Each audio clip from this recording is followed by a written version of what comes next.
Bonjour à vous, j'espère que vous allez bien. Alors ça fait un petit moment que je suis partie des réseaux sociaux. Je vous avais fait une petite vidéo juste avant pour vous informer en tout cas que je me retirais un petit moment parce que j'ai été invitée à aller explorer un vide intérieur, mais ça a été beaucoup plus que ça. Et maintenant, eh bien, je viens vous partager ici, à travers différentes vidéos que je ferai, eh bien, les différentes informations que j'ai eues et que j'ai reçues. Parce que à la rencontre de soi, donc de sa polarité, donc de ma polarité yin, pour aller explorer ce que mon âme avait à me partager, d'aller explorer ce que mes ancêtres avaient à me transmettre, ce que j'avais à lâcher également de tout cela et d'aller comprendre eh bien, quelle était cette essence, quel était en fin de compte le chemin d'âme que on nous propose. Alors, il y a plein de choses, hein. J'aimerais vous en parler comme ça parce qu'étant yin, moi je vais vous donner ça, ça, ça, ça, mais il faut vraiment que j'arrive à être euh, voilà, pragmatique et concrète pour que vous compreniez en fin de compte le cheminement. Alors, peut-être que vous le vivez aussi, que vous avez été appelé à être arrêté pour aller écouter ce vide intérieur, tout simplement parce que à l'extérieur, on veut contrôler. On veut contrôler sa vie, on veut contrôler ce qui se passe à l'extérieur. Même quand on est yin, on a aussi ces contrôles-là. Et en fin de compte, d'avoir arrêté a permis d'aller voir ce contrôle. Et j'en ai eu plein des contrôles, hein, et je vais vous expliquer cela. Mais juste avant, je vais vous parler justement de ce vide qui euh, a permis, donc pour la polarité, pour moi en tout cas, en polarité yin, ça a permis de reconnecter avec la source. C'est-à-dire qu'il y a un dialogue avec le divin qui a été coupé, avec la polarité yin. Et donc c'est ce dialogue-là avec le divin, eh bien que j'ai remis en place, que j'ai à nouveau euh, recréé avec le divin. Je suis allée lui parler. J'étais dans un moment de désespoir, un moment où c'était vraiment le chaos, où j'avais plus du tout j'avais tout essayé en fait. Voilà, j'avais tout essayé et plus rien ne fonctionnait autour de moi. Et donc à un moment donné, je me suis retournée vers Dieu et j'ai recommencé à lui parler, à revenir vers lui. Et il y a un dialogue qui s'est installé entre lui et moi. Je pense que ce moment de reconnexion avec la source pour les polarités yin est essentiel parce que ce que j'ai compris, et en tout cas c'est ce qu'il m'a dit, c'est que tout vient de la source. En fin de compte, c'est la source qui nous donne l'information. Donc l'information, elle est descendante et non une information qui est montante, on va dire, dans, dans, dans les personnes que l'on côtoie, que les personnes que l'on rencontre. On a des informations, on a les personnes autour de nous qui vont nous guider également. Mais là, je ne parle pas de cela. Je parle vraiment que l'information, elle est descendante de la source. Et c'est la source, à un moment, qui m'a réouvert les portes. Et je vous expliquerai comment ça s'est passé. Mais je savais que ce moment-là, c'était un moment vraiment pour reprendre contact avec la source parce que c'est elle qui informe les polarités yin. On est connecté à la source. Et tant que ce lien avec la source n'est pas reconnecté, c'est une séparation. La source, en fin de compte, c'est elle qui transmet tous les protocoles. C'est elle qui transmet ce que l'âme a décidé. C'est elle qui transmet euh, en fait ce qu'elle désire que vous mettiez dans la matérialité. C'est la source, c'est l'amour. Il n'y a pas le mental, il n'y a pas l'émotionnel. D'ailleurs, en parlant d'émotionnel, c'est pareil, on m'a fait travailler le côté émotionnel. Une fois qu'on a travaillé toutes les blessures avec les liens que l'on a eus, les liens professionnels, les liens amoureux, les liens familiaux, tout ce que l'on a pu en tout cas couper, donc qui ne nous appartenait pas, qui nous blessait ou que on n'était pas du tout aligné. Quand on a fait ce travail-là, ensuite, eh bien, il y a les états émotionnels. Il peut y avoir les états avec l'ego, il peut y avoir les états de, de, de différentes façons. En fait, j'en parlerai dans une prochaine vidéo parce que je ne veux pas non plus m'éparpiller. Voilà. Donc, ce vide intérieur avec ce contrôle, eh bien, ce que je me suis aperçue, c'est que quand on m'invitait à partager un repas, eh bien, je veux moi-même contrôler où on va. Je veux contrôler avec qui. Je veux contrôler ce qu'on va manger. Et là, en fait, ça m'a vraiment interpellée en me disant, mais pourquoi j'ai ce contrôle-là? Et le contrôle du yin, en fait, il veut contrôler l'extérieur dans leur façon d'agir parce qu'il a peur. Il a une peur de se faire attaquer. Il a une peur de se faire... en tout cas, que ce soit pas... que ça ne corresponde pas du tout à ce que lui désire. Parce qu'en fait, ce contrôle, c'est avant tout le fait qu'il... alors, je suis désolée, je reprends mes notes. En fait, le contrôle, c'est qu'en fait, il veut mettre les autres à distance. Il veut se distancier des autres. Il ne veut pas, en fait, créer ce lien ou se laisser aller par peur, justement, la peur de se laisser aller, la peur de lâcher prise, la peur de ce qui pourrait arriver de souffrant. Donc ça revient vraiment dans les blessures de l'âme, les blessures des ancêtres, mais les blessures de ce que l'on a vécu, de faire confiance, d'aller avec une personne, eh bien, on a lâché le contrôle enfant. Ce qu'il y a, c'est que ça nous a fait souffrir. Donc aujourd'hui, on a plutôt envie de dire où on veut aller, de dire ce que l'on aime, de vraiment amener là où on veut que les autres aillent pour qu'on se sente en sécurité. Mais quand on fait ça, en fin de compte, on ne se fait pas confiance, on ne fait pas confiance aux autres. Donc, c'était vraiment quelque chose où je devais lâcher prise. Et j'ai fait des crises de nerfs. Alors j'avais de la chance parce que c'était avec ma famille. Oui, parce qu'on est en crise en fait, on est en vraie crise. Non, on ne veut pas aller là, non, on ne veut pas manger ça, non, on ne veut pas que ce soit comme ça. Et là, vraiment, quand ça arrive, ça nous saute aux yeux. Enfin, quand on fait un travail personnel, on se dit, mais attends, mais qu'est-ce qui se passe? Et là, on voit le contrôle, on voit qu'on veut contrôler les autres, on voit qu'on veut vraiment faire à leur place, d'accord? Alors que quand on a la blessure du contrôle du yang, ce que je me suis aperçue, c'est que le yang, lui, il veut contrôler la relation. Il veut contrôler donc le lien. Il veut contrôler l'autre pour se sentir pour se sentir en sécurité et pour éloigner les autres. Donc le yang, il contrôle pour éloigner. Donc le yang second, il met vraiment à distance la relation. Donc il contrôle vraiment pour vous éloigner de lui, pour ne pas souffrir, pour ne pas revivre ces émotions-là, ces événements qui ont été souffrantes pour votre yang, pour sa famille et pour tout ce qu'il a vécu. Un yin, lui, il n'est vraiment pas là-dedans, lui, il se met vraiment à distance. Le yin, lui, il parle toujours de lui. Le yin, c'est lui, il se met à distance.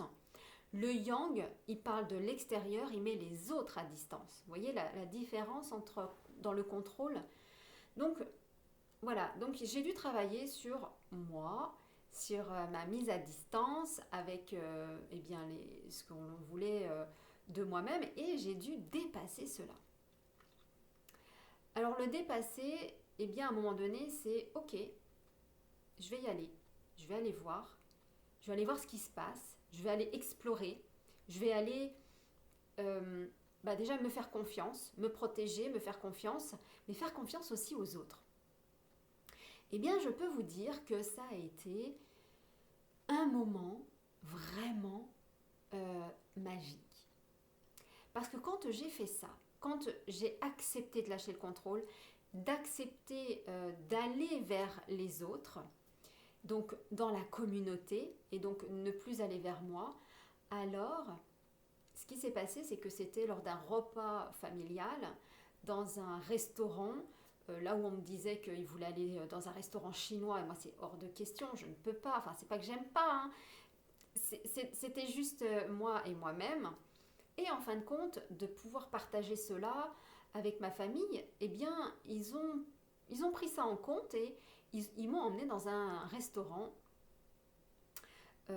qui était beaucoup plus voilà, en lien avec ce que j'aimais, même s'il n'y avait que de la viande et pas forcément tout ce que j'acceptais, mais j'ai fait cet effort-là. Et donc, à cette table, il y avait une chaise vide. Et là, je me suis dit, tiens, il y a quelque chose à aller explorer, c'est génial, j'ai fait le déplacement, il y a quelque chose, il y a un cadeau. Et c'est là que tout vraiment a commencé, c'est que ce cadeau, en réalité, dans ma fratrie, je suis la deuxième. J'ai un frère ou une sœur aînée, pour moi c'est plutôt un frère aîné, et j'ai un cadet juste après moi. Et en fait, avec mon frère, quand on en parlait, je lui ai dit qu'est-ce que tu en penses. Alors, je pensais que c'était mon yang, mais il y a plein de choses qui se sont passées parce qu'en fin de compte, c'était la place aussi donc de cette âme qui n'était pas présente. Et là, ça a pris une autre envergure. Je me suis dit, et je le savais déjà, qu'une famille, c'est une famille terrestre, mais une famille céleste. Et en fin de compte, toutes les âmes donc, qui ne sont pas venues sur Terre, c'est les enfants qui ont été avortés, c'est les enfants qui n'ont pas voulu venir et donc qui sont morts-nés. Ce sont les enfants où vous avez peut-être perdu l'enfant. Mais même s'il y avait quelques semaines, hein, en fait, c'est tout cela, c'est toutes ces personnes qui ont été oubliées dans la famille. Et là, eh bien, ça m'a fait prendre conscience de cela. Donc, de rétablir la connexion ciel-terre au niveau familial. Donc, de réunir tout le monde. Et j'ai fait un gros travail, donc, pour ces âmes que l'on avait oubliées. N'oubliez pas, ça c'est aussi intéressant, que ces petites âmes, elles veulent être, elles veulent faire partie, donc elles font partie de la famille, mais elles veulent qu'on les voie. Elles veulent, elles veulent qu'on les remette dans la famille. Et ça a été tout mon travail familial. J'ai fait un énorme travail au niveau de la famille à réunir tout le monde. Donc ceux qui n'ont pas pu venir, ceux qui ont souhaité venir mais qui ont trouvé ça trop lourd et qui sont repartis, ceux qu'on a oubliés. Et donc, mettez des bougies pour les personnes dans votre famille qui ont été oubliées, qui ne sont pas venues. Ces personnes font partie intégralement de votre expérience. On le dit d'ailleurs, hein, tout ce qui est en haut est comme ce qui est en bas, et tout ce qui est en bas est comme ce qui est en haut. Donc, si je vais un peu plus loin vraiment dans l'extrême, aujourd'hui, sur Terre, nous devrions être avec des êtres qu'on devrait voir, qui ne sont pas venus sur Terre, mais qu'on pourrait voir en termes de spectre. On a ces facultés de les voir, c'est juste que l'on a fermé des brins d'ADN, on a fermé à cause des croyances, on a fermé des énergies, on a fermé tout cela. Donc en fait, on est amené à réunir les familles, vous comprenez? Et donc ça c'est super intéressant parce que le fait d'être là-dedans a permis aussi donc de réunir, de se positionner. Donc je me suis à un moment donné positionnée dans qui je suis au niveau de ma famille et donc de récupérer en fin de compte un peu l'héritage familial de ma mère. Pourquoi ma mère? Parce que ma mère a été aussi un entrepreneur et voilà, qui a eu donc des choses qui ont été faites au niveau familial. Donc voilà, c'est un vrai travail au niveau de la famille. Et donc, à un moment donné, je me suis dit, mais je reprends en fait les rênes de la famille.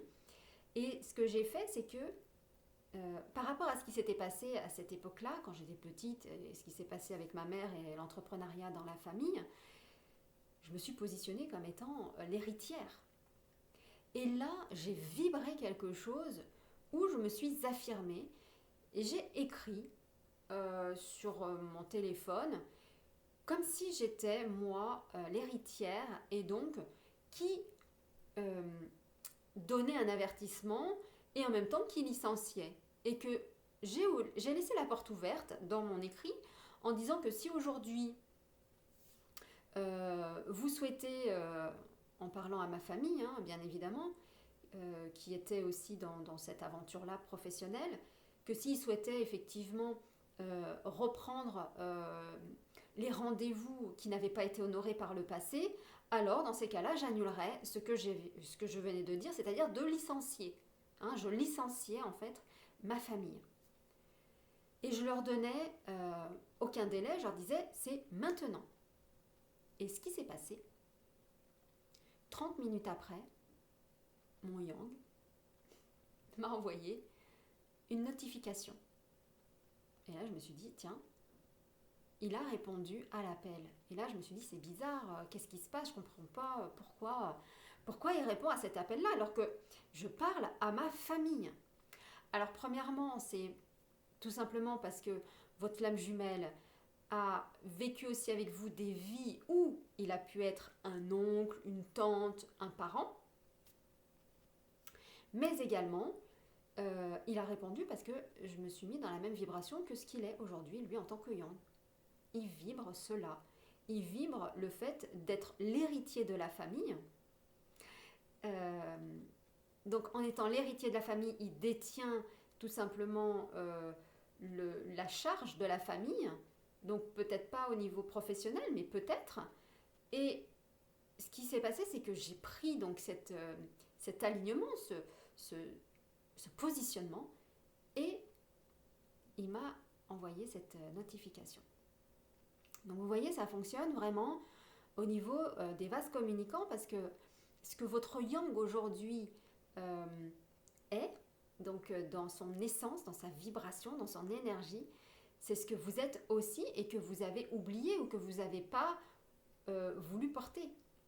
Donc là, c'est le fait de porter cela et de se dire je suis l'héritière donc de ma mère et donc au niveau professionnel et donc je suis dans mon entreprise, hein, bien évidemment, dans les accompagnements, dans le coaching, dans les accompagnements flammes jumelles, mais également ce positionnement était important que je le récupère. Voilà. Donc c'est important que vous sachiez, en tout cas, vous voyez votre yang, comment il fonctionne, où il est, et voir un petit peu cette vibration. Mais après, ça se fait vraiment avec le chemin. Hein. C'est pas je vois ce qu'il est, je veux le devenir. Non, parce qu'il y a des étapes. Là, on est vraiment dans quelque chose de familial. Donc, il y a, entre nous, c'est vraiment très familial. Ça, je m'en étais déjà aperçue qu'il y avait voilà, ce côté familial dans les libérations, mais dans les accompagnements, dans le fait de porter la famille, dans le fait de les aider, dans le fait de les accompagner, dans le fait... Voilà, c'est quand même quelque chose qui est assez prenant, lourd, mais ça fait partie, en tout cas, du duo. Ça fait partie de la mission. Voilà. Donc, il y a eu ça. Et donc ça suit son cours, hein, bien évidemment, puisque par la suite, il m'a envoyé aussi des informations voilà, au niveau de notre duo. Peut-être que je vous parlerai, mais pour l'instant, qui n'a pas encore été entamé, ou en tout cas, c'est en bon chemin. Voilà. Mais pour l'instant, je n'ai pas tout le puzzle pour pouvoir vous en parler. Donc là, c'était vraiment... pour pouvoir vous partager tout ceci entre le vide que je devais aller explorer, qui m'a permis de conscientiser énormément de choses à travers ma polarité, donc de vraiment reparler avec la source, que c'est la source qui m'informe, que l'information elle est descendante, mais les guides aussi nous informent. C'est eux qui nous transmettent les protocoles, c'est eux qui nous transmettent la connaissance. Voilà, je voulais en venir ici. Donc la connaissance vient d'en haut. Aucune connaissance naît du bas. Les connaissances d'en bas sont des connaissances qui ne sont pas divines, qui ne sont pas amour, qui sont plutôt mentales, qui sont plutôt destructrices. Là, on est vraiment dans des protocoles, on est vraiment dans de la connaissance divine. Vous comprenez la différence ? Divine, énergétique, tout vient de l'énergie. Donc tout vient dans les canalisations et c'est pour ça que c'est important voilà, que vous puissiez en prendre conscience. Voilà. Je voulais aussi vous partager ceci, c'est que donc pendant ce temps d'arrêt, donc j'ai été amenée à reprendre contact avec mon âme également, donc à reprendre vraiment les méditations pour aller parler avec mon âme. Et l'âme, en fait, quand elle parle, donc c'est pas, elle parle pas aussi fluidement. Quand on reprend contact avec son âme, la première chose qu'elle m'a dit je suis, je vis. C'est beau, hein? C'est très très beau. Et j'ai pu ressentir, en tout cas au niveau vibratoire et énergétique, l'énergie de vie. Ma vibration, en fin de compte, vous voyez, la vibration. Et cette vibration que j'ai pu ressentir tout autour de moi, c'est celle que je ressens aussi quand je suis en relation avec d'autres personnes. Mais plus particulièrement là, c'était avec mon âme, et je vais en rester là pour continuer à vous en parler, en tout cas à dérouler le fil. Et j'ai été amenée à travers donc, cette fréquence énergétique, en fait, ça fait un tourbillon comme ça qui remonte en fait des pieds, donc quand j'étais en tailleur, hein, et qui remonte des pieds et qui monte comme ça, donc à l'intérieur de vous, mais aussi à l'extérieur. Ça fait comme une sorte de vortex. Et là, j'ai commencé à avoir donc des montées de Kundalini. La montée de Kundalini qui s'est faite, et cette montée de Kundalini,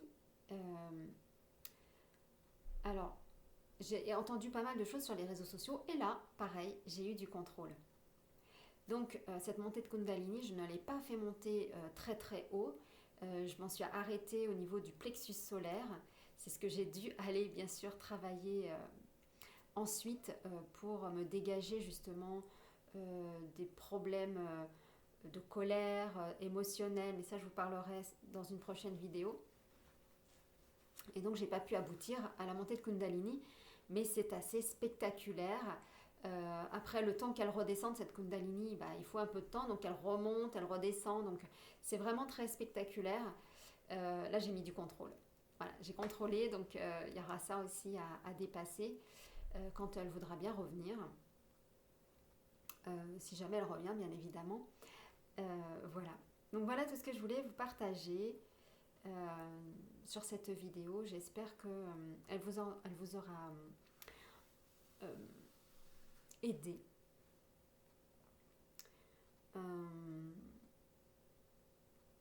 Et puis je me note aussi, j'étais en train de penser de me noter comment fonctionnent les énergies entre vous, entre le duo quand on est en distanciation, comment ça fonctionne, parce que pareil, énergétiquement, il y a pas mal de choses qui se passent. En tout cas, je vous embrasse, je ne vais pas la faire trop longue, et je vous ferai d'autres vidéos donc pour vous partager aussi bien tout cela beaucoup plus profondément. Je vous embrasse et je vous dis à très vite pour de prochaines vidéos.